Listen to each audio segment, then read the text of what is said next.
इतने प्रसन्न हो गए देवता, बोले देखेंगे, हम देखेंगे आपके चरण चिन्हों को। आप जो पृथ्वी पर आ रहे हैं तो आपके सुंदर सुंदर वो कोमल कोमल चरणार बिंद जब पृथ्वी पर टिकेंगे और उनके चिन्ह अंकित होंगे तो उन चरण कमलों से सुशोभित। आज तक पृथ्वी भगवान के चरण कमलों के चिन्हों से विभूषित नहीं होती, वो अभागी पृथ्वी। ये आगे जब भगवान के जन्म की बात आती है तो ये कहते हैं कि सारी प्रकृति उस समय उत्सवमयी हो गई। क्यों हो गई? कि आज पृथ्वी की सारी चीजें धन्य होने वाली हैं। जिस पृथ्वी पर भगवान के चरण नहीं टिके वो पृथ्वी अधन्य है। तो भगवान अगर कहीं अपने निर्विशेष रूप में ही कहीं अलक्षित रहें तो फिर संसार का भाग्य तो कभी उदय हो ही नहीं।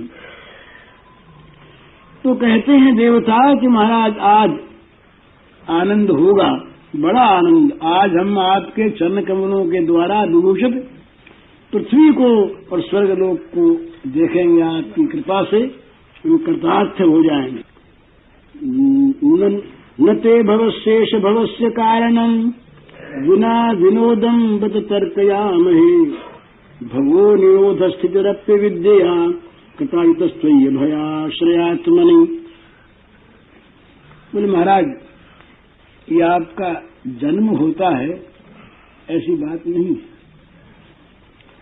आप तो अजन्मा हैं।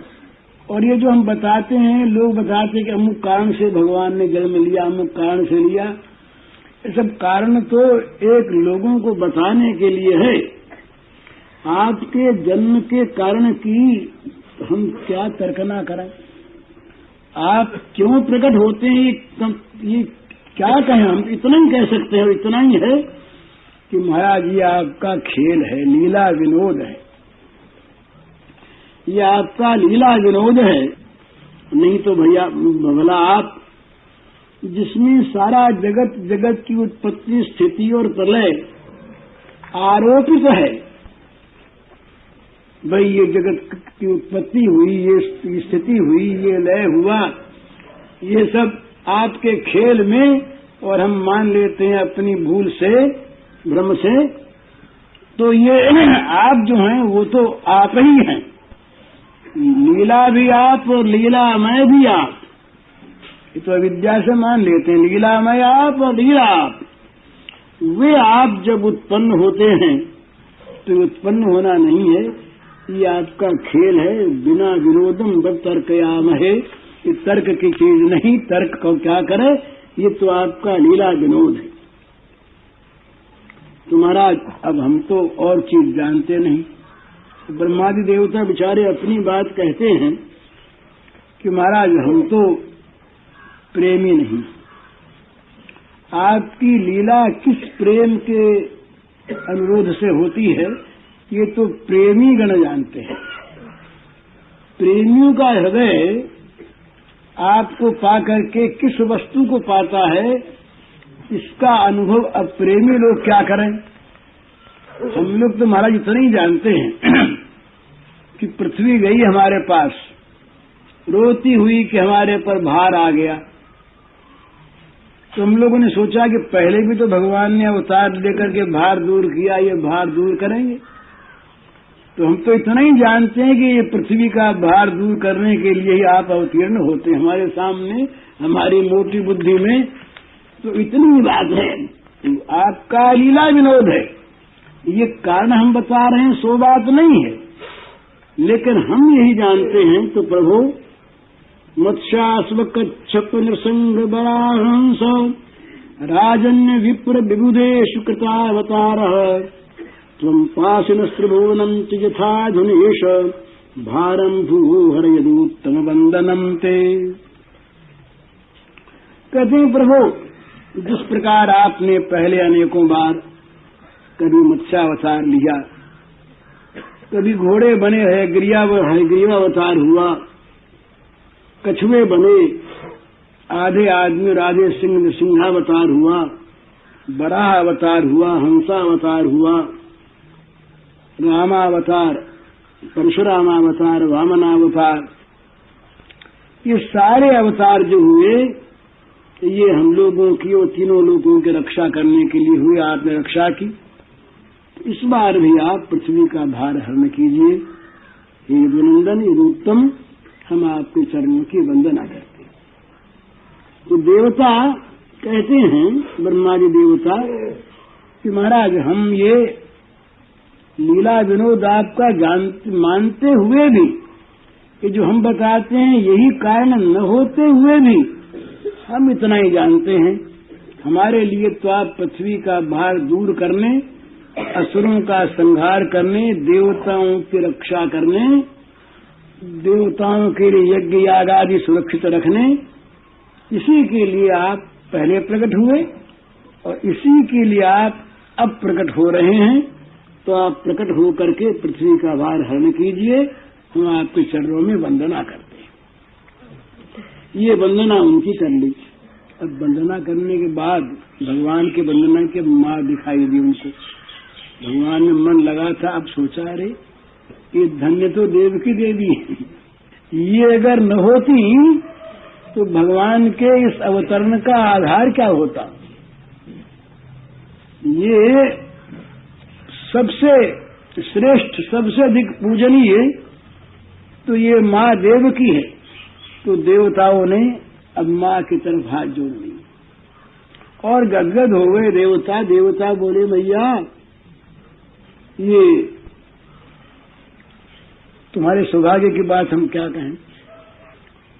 दृष्ट्यामृते कुक्षिगत पर पुमानम शेन साक्षात भगवान भवायनः मां भूत भयम भोजपतिर्मुमूर्षोर्गुप्ता जदूनाम भविता तवात्मजः। बोले माता अब डरो वरो मत आप। अब भोजपति जो कंस है उसका तनिक भी भय करने की आवश्यकता नहीं है, वो तो मुमूर्षु है, अब थोड़े ही दिनों का मेहमान है, वो मरना सन्न है बेचारा। बड़ा सौभाग्य आपका, हम लोगों पर बड़ी कृपा आपकी कि आपके स्नेह बल से आकर्षित होकर के स्वयं भगवान ये सबका कल्याण करने के लिए अपने ज्ञान बल आदि अंशों के साथ अपनी पूर्ण शक्तियों को लेकर स्वयं भगवान आपकी कुक्षी में, आपके कोख में आ गए हैं और अब ये प्रकट होने वाले हैं। अब ये आपके पुत्र बनकर, तवात्मजः, आपके पुत्र बनकर अब ये वंश की रक्षा करेंगे। यूं कहकर सुखदेव जी कहते हैं, इत्यभिष्टूय पुरुषम जदरूपमनिदम यथा ब्रह्मेशानूपोधाय देवा प्रतियुर्दिवम्।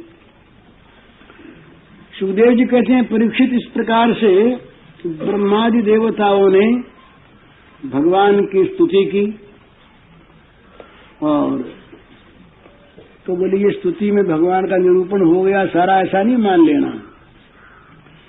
ये तो भगवान यही हैं, इदम रूप से भगवान को बताया जाए ये बात बनती ही नहीं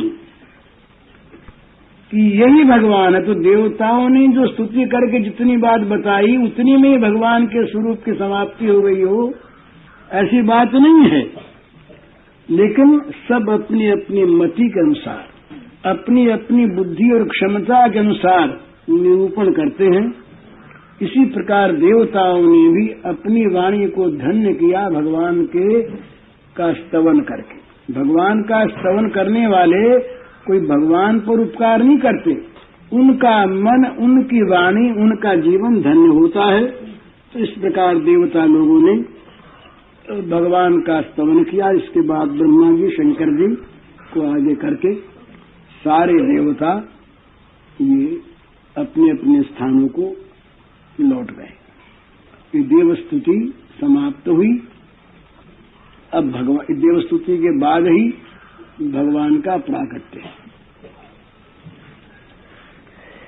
अब ये दूसरा अध्याय समाप्त हो गया। तीसरे अध्याय का प्रारंभ है। तो सुखदेव जी महाराज पहले तो ये वर्णन करते हैं उस समय उस रात्रि की प्रकृति की अवस्था का कि प्रकृति उत्सवमयी हो गई। तो सुखदेव जी कहते हैं अथ सर्वगुणोपेतः कालः परमशोभनः यर्ह्येवा जनगर्मक्षम् शान्तरक्षगृहतारकम् दिश प्रसेदुर्गगनो गगनम् निर्मलोऽडुगणोदयम् महीमङ्गलभूयिष्ठ पुरग्राम व्रजातरा नद्यः प्रसन्नसलिला हृदा जलरुहश्रियः द्विजालिकुलसन्नादस्तबका वनराजयः बभो वायुसुखस्पर्शः पुण्यगन्धवः शुचिः अग्न्यश्च द्विजातीनाम् शान्तास्तत्र समिन्धत मनाम् शासन् प्रसन्नानि साधूनामसुरद्रुहाम् जायमाने जने तस्मिन्ने दुर्गुन्दुभयो दिविः जगुः किन्नरगन्धर्वास्तुष्टुः शुद्धचारणाः विद्याधर्यश्च नृतुरप्सरोभिः समं तदा मुमुचुर्मुनयो देवाः सुमनांसि मुदान्विताः मन्दम् मन्दम् जलधरा जगर्गुर्सागरम् निशीथे तमुद्भूते जायमाने जनार्दने देवक्याम् देवरूपिण्याम् विष्णुः सर्वगुहाशयः। जिसका कोई सुंदर बगीचा हो, जिसका अपना महल हो, और वो जब स्वयं वहां आने लगे तो यद्यपि वो वस्तु उसी की है और वो वस्तु सीमित है, परंतु वो बगीचे का रखवाला, वो सारा बगीचा, वो महल का रखवाला सारा महल खिल उठता है। और जो कुछ भी बढ़िया से बढ़िया सामग्री उसके पास होती है उसको सजाकर और उनका वो स्वागत करना चाहता है। तो ये प्रकृति परमात्मा की स्वरूप होता है और प्रकृति परमात्मा की ये अर्धांगिनी है। प्रकृति परमात्मा की सेविका है और प्रकृति के द्वारा ही परमात्मा के सारे गुणों का प्रकाश होता है। सारा काम प्रकृति ही करती है, प्रकृति न हो तो भगवान का काम न हो। तो ये प्रकृति के अनेक प्रकार हैं। यद्यपि ब्रज में, मथुरा में उस समय प्रकृति विशुद्धा प्रकृति थी। भगवान का लोक ही उस समय आविर्भूत हो गया था ब्रजमंडल में। तथापि प्रकृति के जो विभिन्न अंश हैं ये राक्षसों के द्वारा, असुरों के द्वारा उत्पीड़ित होकर सब मलिन हो रहे थे, उदास हो रहे थे। इनमें प्रसन्नता नहीं थी। ये जितने भी प्रकृति के ये खास खास उपादान हैं, ये काल हैं, दिशाएं, पृथ्वी, जल, अग्नि, वायु, आकाश, मन और आत्मा, इन 9 द्रव्यों का वर्णन किया यहाँ पर। ये 9 के 9 उदास थे और इनके मन में, इन 9 के मन में, इनके अधिष्ठात्री देवताओं के मन में बड़ा विषाद छाया था कि हम जिनके हैं उनकी सेवा से वंचित हैं और हमारे ऊपर असुरों का शासन हो रहा है। उदास थे, बड़े विषण्ण हृदय थे। इन लोगों ने जब जाना कि आज हमारे स्वामी यहाँ पर स्वयं, किसी को भेजने की बात नहीं है, बहुत कम पधारते हैं, ये प्रकृति के स्थूल रूप को धन्य करने के लिए भगवान बहुत कम पधारते हैं। इसीलिए भगवान का जो सगुण ये साकार स्वरूप है, इसकी बड़ी महिमा है। भगवान का निर्गुण रूप सबको सुख नहीं दे सकता, ये जड़ चेतन जितने भी जगत के उपादान हैं, जितने भी जगत की सामग्रियां हैं, ये सब के सब भगवान के सगुण साकार रूप को प्राप्त करके सफल जीवन हो जाती। पृथ्वी का कण कण बिचारा, ये मिट्टी के कण, इनको कब भगवान मिले? तो भगवान स्वयं आकर के इन पर लौटते हैं, इन पर खेलते हैं, पृथ्वी के रजकण से अपने शरीर को धूसरित करते हैं। ये जल कण, ये वायु के कण, ये सब के सब धन्य हो जाते हैं। ये नक्षत्र तारा सब धन्य हो जाते हैं भगवान को अपने बीच में पाकर। तो भगवान आज इनके बीच में उदय होने वाले हैं। तो कहते हैं सुखदेव जी महाराज कि क्या हुआ कि ये समय सुहावना आ गया, काल इतना सुंदर काल आ गया। सर्वगुणोपेतः काल परम शोभनः, ये समय जो है अत्यंत सुशोभित हो गया, परम शोभा को प्राप्त हो गया। और इसमें जितने भी गुण थे, सारे गुण इसके अंदर, इस काल के अंदर आ गए। माने जितने भी विभिन्न ऋतुओं के शुभ गुण होते हैं ना, वे कहते हैं कि भगवान में इस समय, ये भगवान के आने के समय, इस समय सब के सब संयुक्त होकर के वहां पर, ये वैष्णव तोषणीकार लिखते हैं बड़ा सुंदर। ये कहते हैं कि उस समय भगवान के आने की अवस्था में ये जितने भी सद्गुण जिनके पास थे, जो समय समय पर आंशिक रूप से प्रकट होते हैं, वे सारे सद्गुण, सारे सद्भाव, सारे श्रृंगार एक ही साथ और अपनी जान में पूरे के पूरे रूप में जितना प्रकट हो सकते थे, हो गए। बसंत ऋतु, वर्षा ऋतु, बसंत ऋतु आ गई। बसंत का मलय पवन, खुलते कोकिल कूजन, भ्रमर गुंजन, ये आम वृक्षों में मुकुल, ये अशोक और चंपकों के वृक्षों में मुक्त हास्य, ये वर्षा ऋतु के कदम्ब, ये शरद ऋतु की स्वच्छता, हेमंत की मालती, शिशिर के कुंद कुसुम, दिन की नलिनी और रात की कुमुदिनी, दिन में खिलने वाली कमलिनी और रात को खिलने वाली कुमुदिनी, प्रातः काल की देव पूजा, कर्म प्रवृत्ति, मध्याह्न के समय की भोजन तृप्ति, अपराह्न का विश्राम सुख, सायाह्न का आनंदोत्सव, रात्रि का शांत भाव, रात्रि के शेष का जागरण, सत्य की तपस्या, सतयुग की त्रेता का यज्ञ, द्वापर की परिचर्या, कलयुग का हरि संकीर्तन, जितने भी काल के भंडार में सद्गुण थे, उस सारे के सारे सद्गुणों को प्रकट कर, सर्वगुणोपेता कहा ना, सर्वगुणोपेता, काल के भंडार में, काल के खजाने में जितने भी विशिष्ट समय में विशिष्ट पुरुषों के द्वारा प्रकट होने वाले जो सद्गुण थे, वे सारे के सारे सद्गुण एक ही समय में प्रकट हो गए। तो काल जो है ये परम सुशोभित हो गया, काल आनंद से भर गया। ये कहते हैं कि भाई भगवान जो है ये काल से परे हैं, भगवान काल से अतीत हैं। तो ये सुनते सुनते काल उब गया था बेचारा। ऋषि मुनि भी यही कहें, भगवान कालातीत हैं, भगवान समेत ये काल से परे हैं।